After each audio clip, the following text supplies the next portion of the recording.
আমার কষ্টের কথা কই না। এডি হইছে কাকা, আমি মানুষের হাতে পাও ধরলাম, বাসের মধ্যে উঠে পাও ধরে ভিক্ষা চাই। সবাই দেয়, ভিক্ষা দেয়, ভালো মতো দেয়। একজন আজকে একটা সোবার মারছে, খালি একটা মুরগি চাইছি দেখে। কেটা মারছে? একটা হুন্ডালে একটা সারে ভাই, ওনাকে টাকা দিছে অনেক কষ্ট তোমার করে। এখন আছে কে?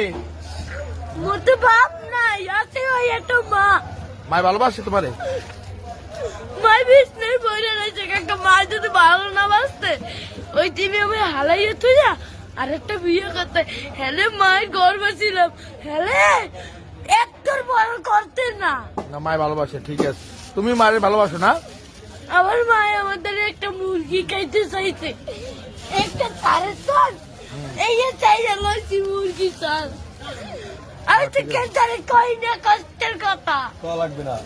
এমনকি লেখাপড়া করো, মাদ্রাসায় পড়ো। সকালবেলা পড়ি, এই বিয়ের বেলায়।